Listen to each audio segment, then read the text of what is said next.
Annals of Arithmancy, Chapter 16. The Bottom of the World. Disclaimer. Seems by sight the stars to bind, hem the fires of frozen fine. Meet your J.K Rowling here, dark to deep inclined. 10th of November, 2005. Hermione looked across the desk at the new Minister for Magic. After the attacks in London in July, so close to the magical quarter, it wasn't surprising that Dirk Cresswell hadn't survived re-election and was replaced by the more security-minded head of magical law enforcement. Even if it hadn't been for that, she wasn't sure he would have made it. Gawain Roberts had been ambitious back in the aftermath of the war, and he was always certain to run again. For Hermione's first official meeting with Minister Roberts, however, he was not alone. Beside him sat a dark-skinned man with elaborate tattoos on his face. He also had an official ICW badge. It looked like this was going to be an international operation, whatever it was. "Thank you for coming, Professor Granger," Roberts said. "Of course, Minister," she replied. He introduced his guest. "This is Turi Te Kanawa. He's a representative from the ICW's Special Administrative Committee for Antarctica." "Pleasure," she said, shaking the man's hand. "Antarctica?" "Yes, thank you for seeing me, Professor Granger," Te Kanawa said. She nodded. "How can I help you?" "Are you aware of the situation at the South Pole, Professor?" "I know it houses the anchor stones for the International Portkey Network, and it's the most powerful magical convergence on Earth. That's about it." "Did you also know that there's a Muggle scientific base directly above the pole?" I suppose I did, yes. I never really thought about it. Wait, above? Where's the circle exactly?" "Set on the bedrock under the ice, almost 9,000 feet down. The ice sheet moves over time, so we couldn't put it on top, and we didn't even build the circle until Muggles had a presence there, so we had to keep it hidden from them." "Okay, so is there a problem?" "Yes. For the past 9 months, I was stationed at the South Pole with the Winter Overstaff to oversee the anchor stones. There are always at least 2 magicals embedded with the Muggles to keep the anchor stones hidden from detection and alert the ICW of any problems. This last winter, however, I realized that Muggle scientists are not going to miss them any longer. When I explained to the New Zealander minister, she asked around and decided I should speak with you directly, among others." Hermione waited, and at this point Te Kanawa pulled out a portfolio and began to spread it on the desk. "Last summer, Southern summer, that is, the Muggles began building one of the most powerful radio telescopes in the world at the South Pole." Hermione looked down at the photos, then up at Te Kanawa's face, and back to the photos. Slowly, the realization began to dawn on her. "Oh dear." "You understand, then," he answered. "The anchor stones have the highest concentration of Earth magic anywhere on Earth. Even then, for most experiments, the Muggles would never notice through 9,000 feet of ice." "But since there's the least radio interference and the most sensitive instruments in the world there, it's enough to show up on the telescope." "Exactly. And unfortunately, that wasn't the only experiment they began. The second was a neutrino detector, ice cube. A cube 1,000 yards on a side, under the ice. We don't fully understand how ley lines interact with ice sheets, so we can't always predict how it will turn out. But I think that might be even worse." She looked over the portfolio. She was pleasantly surprised to see that Te Kanawa had annotated it with coherent scientific notes, though she supposed it was his job to understand this sort of thing. She wasn't an expert in it herself, but she understood enough to make sense of the pictures.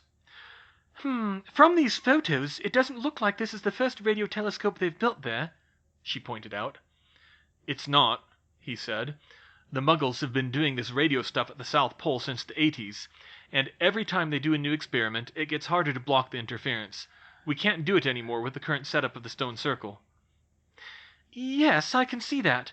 And not the first neutrino detector either." "No, there's another older detector, Amanda. Neutrino detectors aren't as bad because they're all wired, and the strings of photomultiplier tubes from Amanda don't come closer than half a mile from the anchor stones themselves, but Ice Cube is going deeper." "How close will they get?" 200 yards above and 400 yards away from the dome, but it's the depth that's important. The lowest tubes will be at an elevation of 32 degrees from the anchor stones, much lower than Amanda. With them being so close and covering such a wide area, they'll be lowering the detectors directly into the ley lines, Hermione concluded. And these photomultiplier tubes are 1,000-fold amplifiers. Million, Takanawa corrected, or more. Millions-fold amplifiers.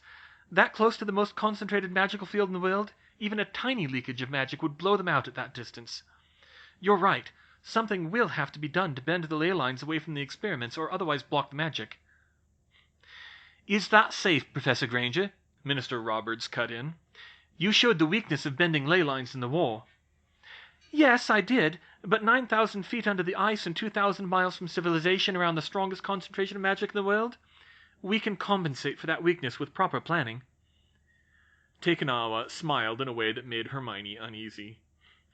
That's what I was hoping you would say, Professor Granger, he told her. The Antarctic Committee understands the problem and wishes to action. They've recommended assembling a team that can go to the South Pole and make the necessary changes to the anchor stones. Oh, Hermione said. You want me on the team, don't you? We would be honored to have you, Professor Granger. Right. I assume it wouldn't be just me. Certainly not. This would be a large operation. The rune carving alone would take a whole team. We'll need at least a dozen experts working for the entire winter season to complete it before the Muggles notice in the next construction season. Quite possibly 2 dozen. And when is the next winter season? February through October or November. 9 months? But the polar night is only 6. The weather is hostile to Muggle travel longer than that, I'm afraid, Takanawa said apologetically. I'm hopeful that the ICW will provide a few portkey passes to visit home if we do this.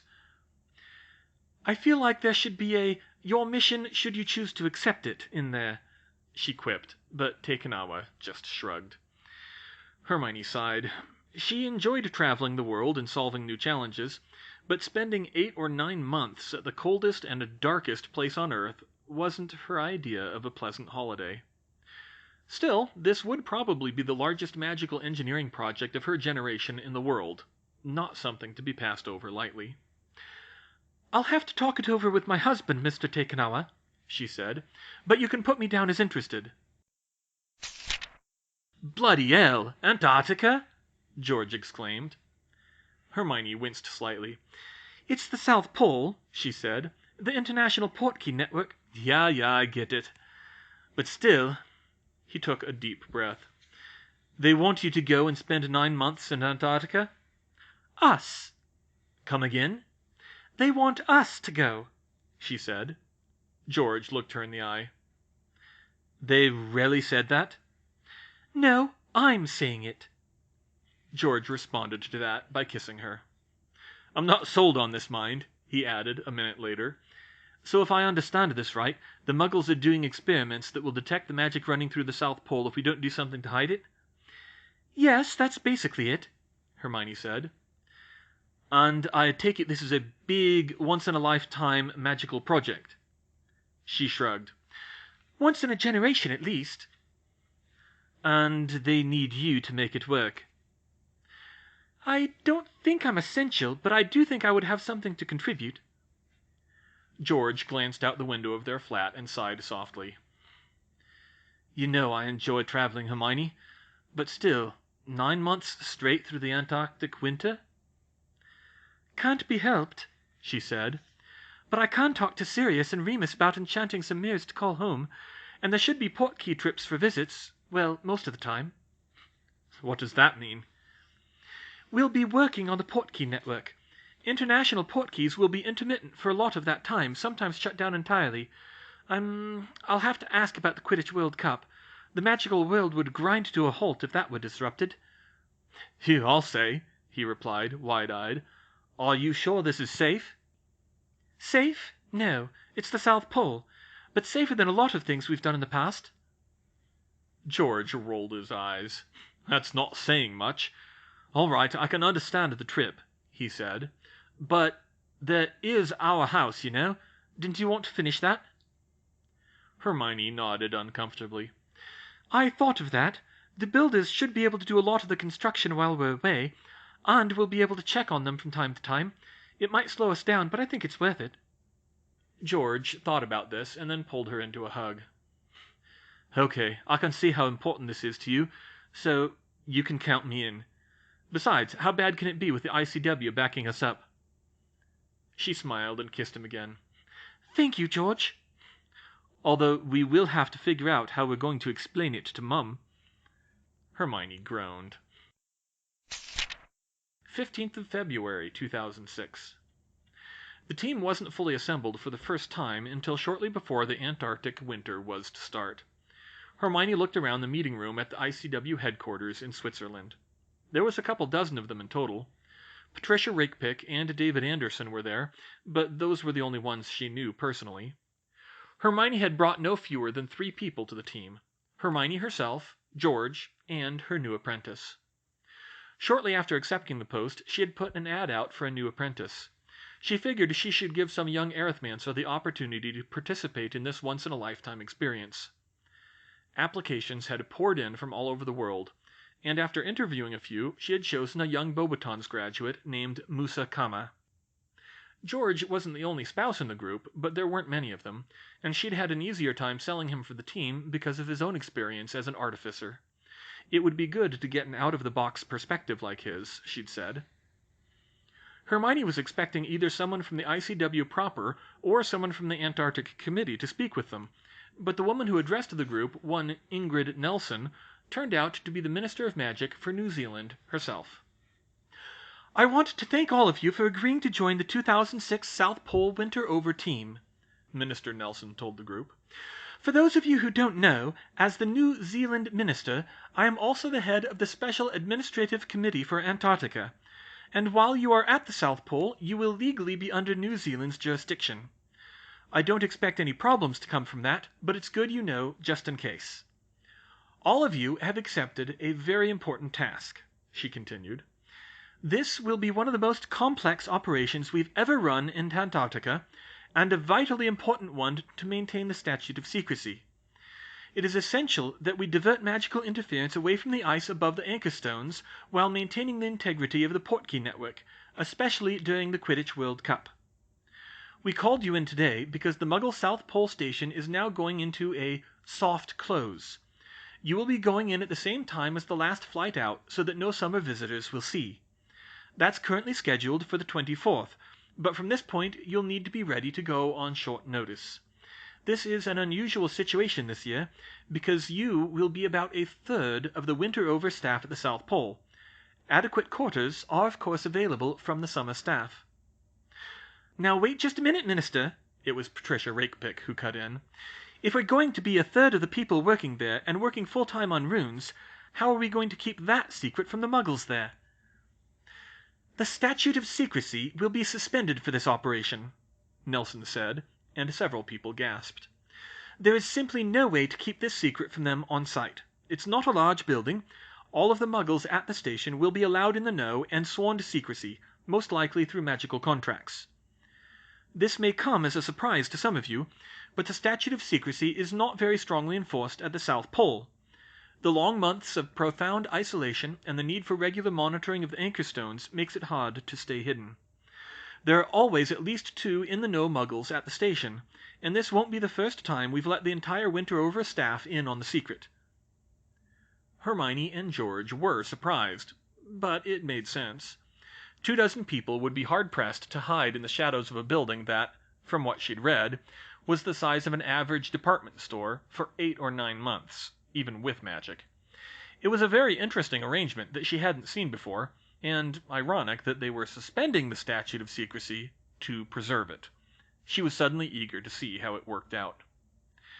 Minister Nelson went over the basic rules of the operation, which were mostly common sense, to be honest, aside from rules for protection against the extreme cold. Various members of the team asked for clarifications or more information, and they began to get a clear picture of what they would be doing. What happens in case of emergency? One of the other runes masters said. Would it raise suspicions if we intervene? Mr. Takanawa, Nelson deferred to her liaison. It's less worrisome this year because the statute is suspended, he said. But we do intervene discreetly, though not always successfully, I'm afraid. In '99, the Muggle doctor on the site developed cancer. We try to help with healing if we can, but it's hard to bring in real healers unnoticed. And of course, magical healing hasn't really been researched for cancer. But we kept her from getting too much worse before she could fly out. The next year, a young man was poisoned and died. We tried to help him, but we didn't have the resources, and even we couldn't figure out who did it. And twice since, we've assisted with Muggle medical evacuations to ensure the aircraft made it through safely. Most of this isn't important, though, because we'll have far more resources this year and more leeway to use them. That was reassuring. The ethical issues of having wizards live and work in close quarters with a small group of Muggles who didn't know the secret could be complex, but they would be moot for this operation. However, one other concern popped up in Hermione's mind when Minister Nelson said, "You'll need to be careful of anything you do in the surrounding area. We believe there's a hibernating world serpent sleeping under the anchor stones." Wait, what? "Hold on, you believe, Minister?" Hermione said incredulously. "How could you not know whether there's a 1,000-foot-long greater elemental underneath the most important stone circle in the world?" "Professor Granger, we deliberately haven't looked too closely into it," Nelson said. "We don't want to risk waking it up." 20th of February, 2006. "I thought we were leaving on a Thursday," George said as they hurried to pack. "But they said inclement weather could change that," Hermione reminded him. "Why are we in such a hurry, anyway? Why does it matter if the team's a few days late?" "Maybe they think we need all the time we can get," she said. "Or maybe because they want to get the secrecy contracts squared away as soon as possible. Come on, George, we can make it with time to visit our family. They're on New Zealand time, so we don't need to leave until this evening." They did make it to the portkey office at the Ministry in time to catch their portkey. That didn't take them directly to the South Pole, however. Instead, it took them to a staging point where the team was assembled at a large stone circle in the Sahara. The scenery was featureless sand, except for a small, rocky ridge of curiously bright tans, browns, and golds a short distance away. "Okay, they're having us on," George said as the hot air hit them. But this really was the staging point, one of the major ley line intersections in the world, and in some sense centrally located to assemble the team. Soon they were all there with their luggage. Some of the curse breakers had several large trunks with them. However, Hermione and George traveled quite light, Hermione even lighter than usual. She'd bought a special mokeskin handbag for this trip for greater mobility. Mokeskin was expensive, but it was worth it. With a stroke along the zipper, it would shrink to the size of a coin purse so that she could fit it in her pocket and have her arms free. George did have a bit more luggage, and Musa even more than that, but she'd given him a hand with his packing too. The reason they were here was an obscure way to move large groups of people quickly in the magical world, larger than could be moved with individual portkeys. They could simply transport the entire contents of one stone circle to another circle along the same ley line. It wasn't very practical, except in situations like this one, but used occasionally since it was the fastest way to transport bulk cargo across continents. Because of the transport wards involved, this was actually the only magical way in and out of the South Pole. The team assembled in the circle. The total came to 14 master scholars, 5 apprentices, 3 spouses, 3 Muggle liaisons, and 1 teenaged child of one of the masters, and they would be in contact with a larger team of experts around the world. Turi Te Kanawa was the official leader, even though he was mostly administrating. They braced themselves as they waited to go. "Portus Maxima engaging in 5, 4, 3, 2, 1, Te Kanawa said, and they moved. It wasn't like a portkey. In fact, it wasn't like any form of magical travel Hermione had experienced with their violent spinning, compression, or whipping winds. There was simply a flash of white light, and she felt a pulse of magic, and she blinked, and they were somewhere else, someplace entrancing. The South Pole was magical, like something out of a storybook in ways that no other place she'd ever seen could equal. They were in a perfect hemispherical dome nearly the size of a Quidditch pitch, carved directly out of the ice, yet it was barely cool inside, rather than frigid. That would have worried her with more than 8,000 feet of solid ice above their heads, but with the amount of magic coursing through this point, it would probably hold up to anything short of a nuclear explosion. Inside the dome was a vast stone circle. Like the one at Hogwarts, it was made of trilithons of perfect glowing quartz set into a floor of black obsidian. But this was a triple circle. 10, then 20, then 30. The trilithons were twice the size of the ones at Hogwarts, as tall as the ones at Stonehenge, and the outer circle was 80 yards across. These were the anchor stones of the world. The ice outside the dome was as clear as glass under the immense pressure. No sunlight filtered down here, but the light from the anchor stones cast an eerie light out across the landscape, illuminating in bluish tones a bleak scene of rocks scoured down by the grinding ice sheet. Hermione knew that if she could extinguish the light from the stones, and watch for a year, here and there she would spot a tiny flash of blue light from a neutrino hitting a water molecule, the only natural light that could exist this far down. It was an ice palace of indescribable beauty, set amidst a backdrop of a magnificent desolation. The great wonder of the modern magical world.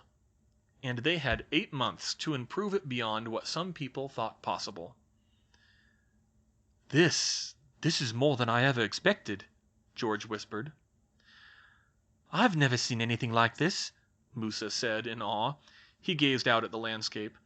I was envisioning a crystal sphere, but I never thought of being able to see through it.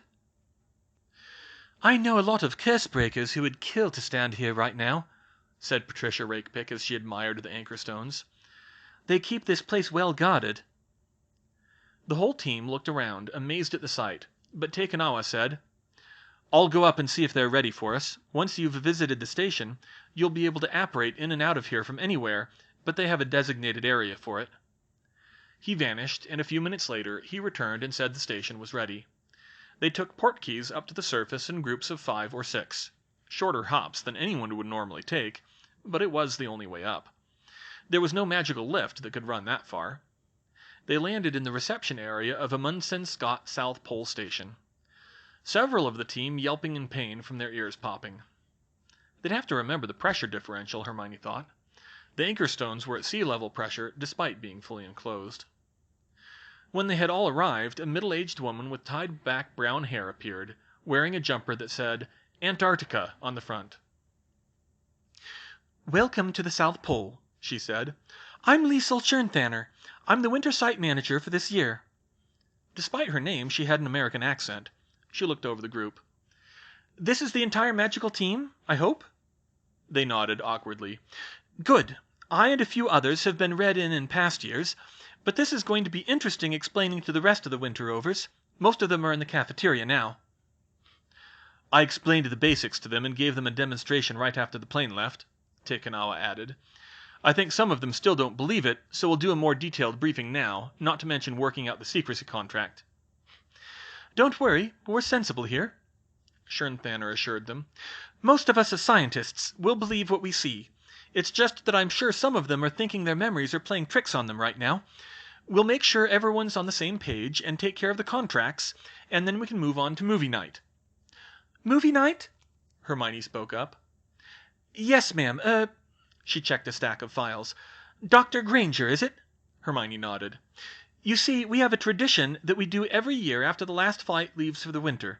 We set up a movie screen in the cafeteria, and we always show a double feature. Both versions of The Thing, back to back. Most of the wizards looked confused, but Hermione's eyes widened. Oh, you are evil, she said. I know, but it's really a lot of fun, Schörnthaner said. Fine, Hermione replied. But if you have panicked wizards cursing at shadows tonight, on your head be it. 22nd of April, 2006. The hum of the generators was a constant companion by now, along with the whistling of the katabatic winds outside. And it always felt dark, even in brightly lit rooms. Some of the muggles and many of the wizards were feeling it by now. Being stuck indoors for so long wasn't that unusual for winter, but never seeing the sun was a strain. Some of them spent hours working down below among the anchor stones. A couple people had lost it and just stared at them vacantly for hours and had to be pulled out. They were more careful after that. It wasn't that much worse for Hermione than the factory in Nottingham, 8 years ago now, but even she was making sure to get enough exercise and vitamin D. The sun had gone down on March 22nd and 23rd, taking 30 hours to cross the horizon. Some of the Muggles claimed it was romantic, and had it not been 50 below outside, Hermione might have agreed. Civil twilight had ended on the 5th of April, when the sun was 6 degrees below the horizon. They were then in full night by most people's standards, and would be until September. The astronomers only counted it come the 12th of May, but they weren't much bothered either way because they were all radio astronomers. They had got some beautiful views of the southern lights, though. 2 months in, and it had become routine to see witches and wizards wandering the station, poring over sheets of writing in dead languages, equations that didn't relate to anything recognizable as normal physics, and arcane alchemical-looking diagrams. Hermione had devised a global version of the mathematician's map, the geomancer's map, which helped with mapping the lines. It didn't show people on it, but it did have a whole world atlas compressed into the parchment, and could geometrically compute the positions of the ley lines at any scale. Naturally, witches and wizards were also seen animatedly discussing a sport played on broomsticks and talking to their families through magic mirrors. Although the mirrors weren't always reliable, they had to be specially enchanted to tap into the Portkey network to work across national borders, and that wasn't always working. In the meantime, they had examined the Muggle science experiments in detail, learning more about physics than most wizards ever did. Unfortunately, they weren't much closer to a solution to their problem. Hermione and Master Saum, the team's Khmer expert, were standing in front of a whiteboard, great invention that, looking over a diagram of ley lines around the anchor stones. Musa leaned against a nearby desk and also regarded the diagram. "I don't see any way around it," Hermione said. "We can bend the ley lines around the South Pole site, but there's still going to be leakage that will interfere with the electrical equipment." "That is true," Saum said, "but I am still hopeful that we can minimize the leakage." "I'm sorry, but I don't see how," she replied. "Not unless we carve more runes into the dome, which has other problems." The ice wall around the anchor stones wasn't static. It flowed seamlessly around the dome at about an inch per day. That was good because they didn't need to worry about the strength of the ice. The stones themselves created the bubble. But it also meant that they couldn't carve anything into it. One of the Muggle astronomers, Stefano, was idly watching, and spoke up now. "Would a Faraday cage help?" Hermione and Musa both turned around to regard Stefano. "A Faraday cage?" she said. "Yes, a metal covering that blocks electrical signals," he said. "You say magic interferes with electrical signals, so—" "Yes, I know," she said. "I suppose it might work, if it's made of the right material." "No good. If it did, it would break the circle," Saum countered. "Where do you get that?" "We'd have to cover the dome all the way down to the ground level to make it work," Saum told her. "Otherwise, magical energy would scatter around the edges of the cage. If we did manage to block it all, it would impede the ley lines." "Oh, right, of course," she sighed. Stefano grew even more interested then. "The magic scatters around the edges?" he said. "Yes, any stray magic will just bend around them like ripples around a rock," Hermione said offhandedly. "Then could you make something like a coronagraph?" "What's a coronagraph?" "Aha! Here, look!" Stefano came to the whiteboard and drew a diagram of a telescope, showing the path of the light through it. But he also drew some extra stuff in the middle. "A coronagraph is a stop that goes in the light path," he explained. "It filters out scattered light from the focal path to block the light from a central star so that you can see objects near it.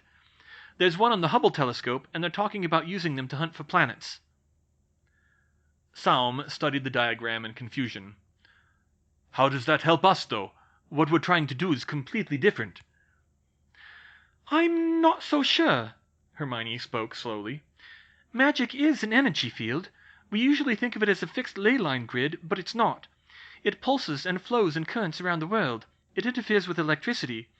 It's capable of moving at the speed of light, apparition and Portkeys.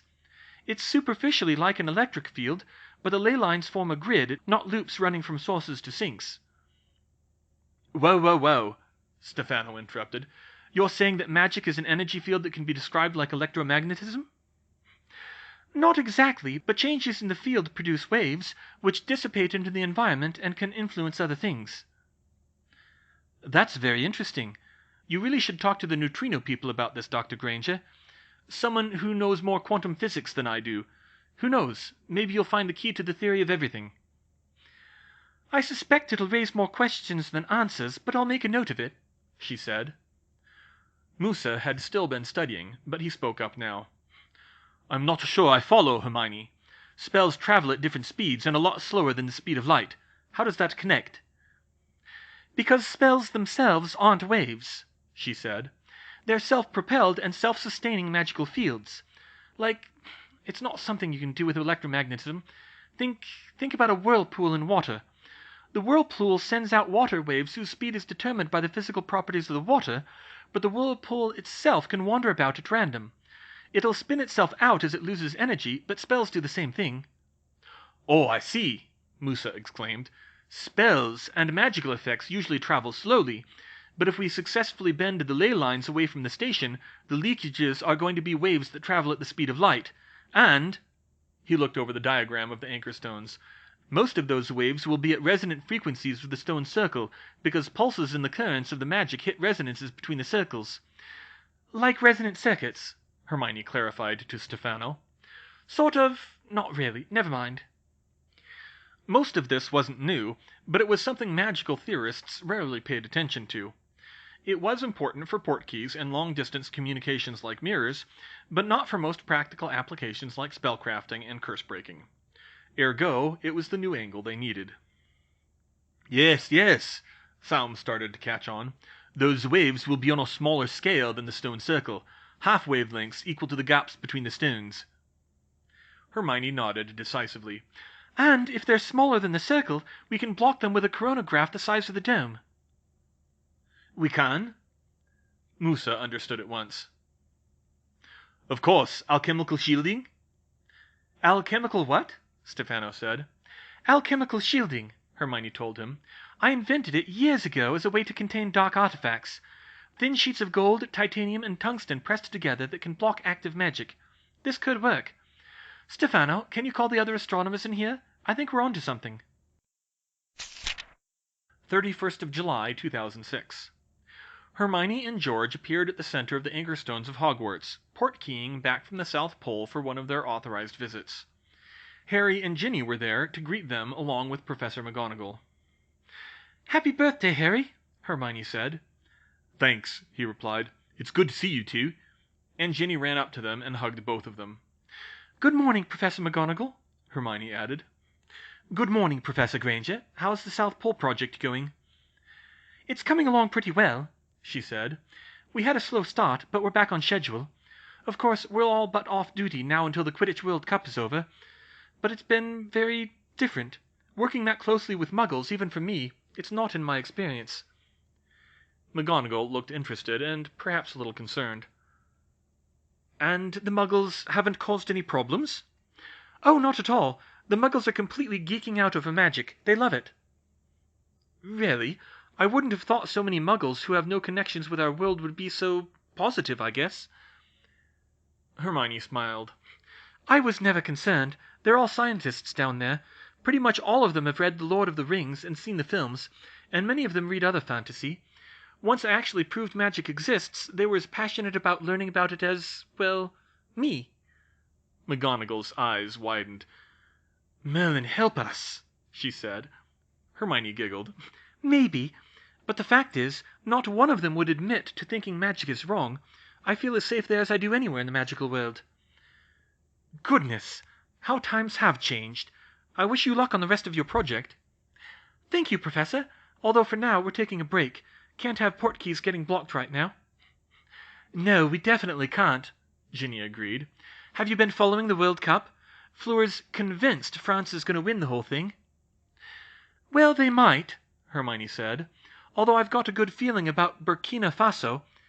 By the way, is anyone in the family going to the final? I want someone to get mementoscope recordings. The Muggles are really interested to see some actual Quidditch." Harry and Ginny both laughed.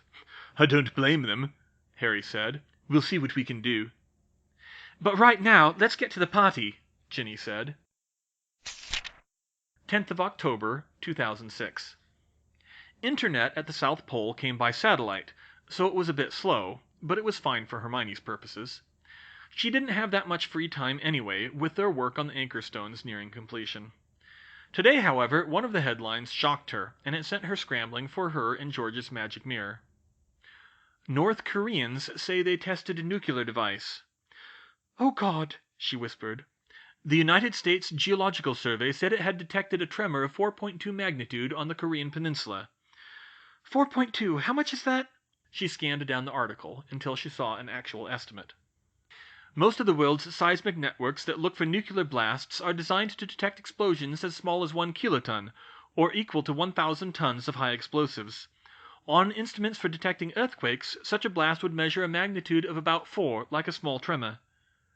She sat back and sighed. The good news was a blast that size, if it was a nuclear weapon, had to have been a fizzle. They didn't actually have it working right yet. The bad news was that she would expect that from a wizard experimenting just as much as a small, outdated dictatorship with delusions of grandeur.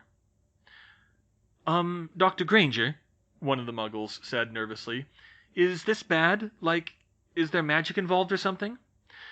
"I don't know. I don't think so, but it worries me enough to check." She hurried to her and George's room.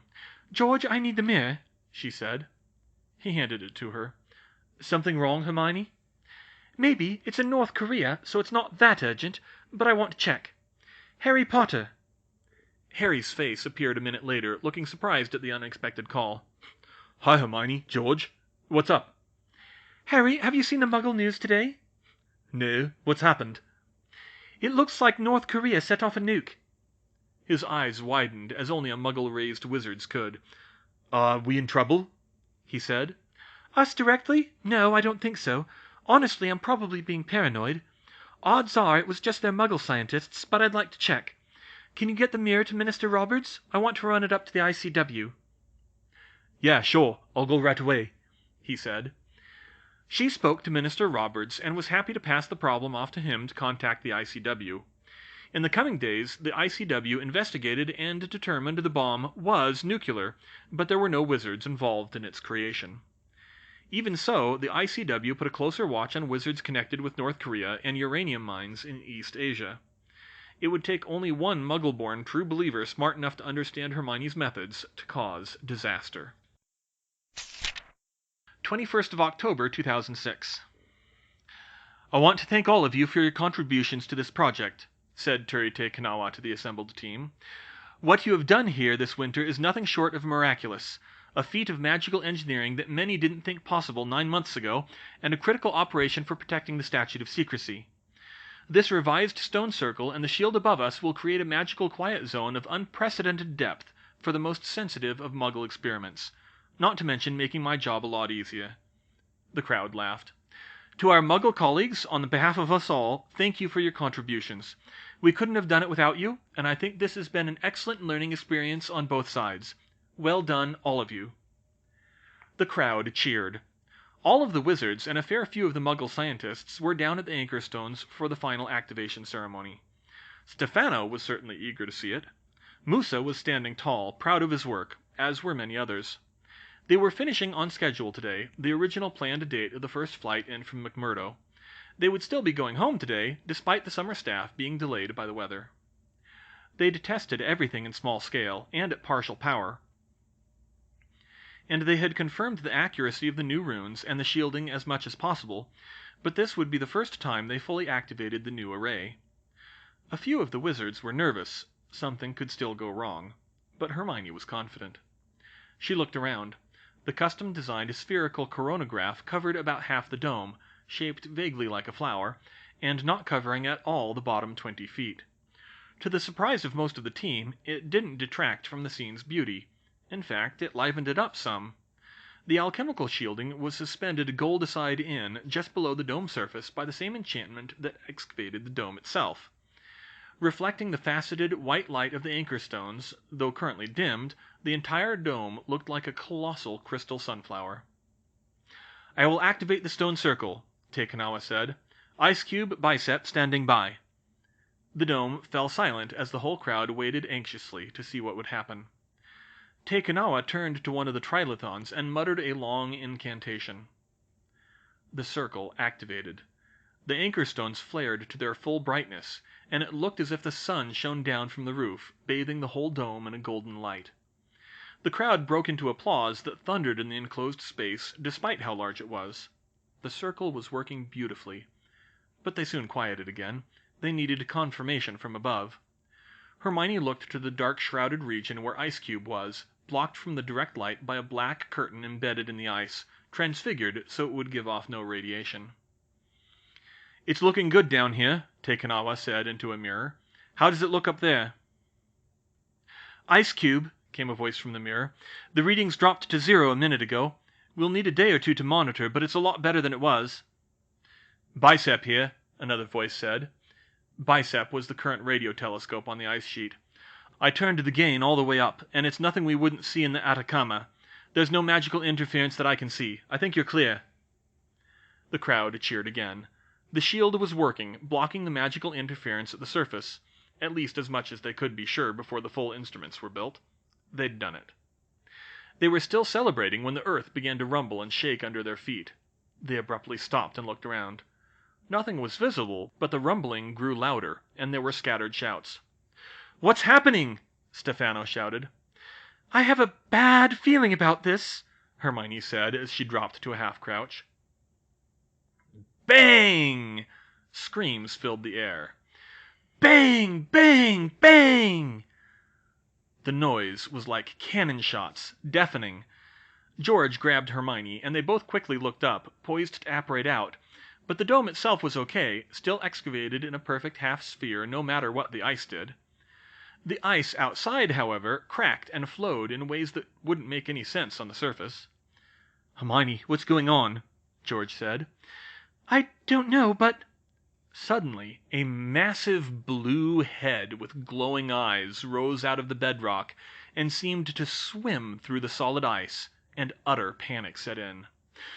"What the hell is that?" the Muggles cried. "Crap, it's the World Serpent!" "How's it moving like that?" "I thought it was supposed to be asleep." "It's the shield! All that magic reflected down into the earth must have woken it up." "What do we do now? It could destroy the dome." "It could destroy the station." Hermione watched in horror as the greater elemental surrounded them. This world serpent was even bigger than Wanambi in Australia, long enough to encircle the dome from nose to tail, with room to spare. Unlike Wanambi, it was not colored as a rainbow, but in bands of icy blues and whites. Its eyes were two blue beacons that burned with cold fire, and the temperature of the dome seemed to drop under its gaze. This must be Jormungandr itself, encircling the world. But it didn't try to come in, just kept circling as it swam through the ice, tilting its head in a way that would have been called awkward in a lesser creature, in order to gaze into the dome with both eyes. "Does anyone have experience with another world serpent?" Hermione shouted.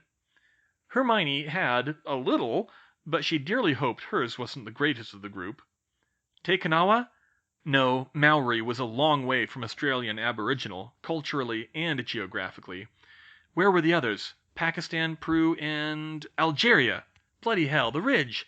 It had been right there when the team came down here in February. "Who is doing the portkey from Algeria?" she called out. Al-Batuti, the African master cursebreaker, took charge. He ran to the edge of the dome and shouted, "I need a broom! I will try to communicate with it, but we need to get it to sleep again. It won't like the cold while it's awake."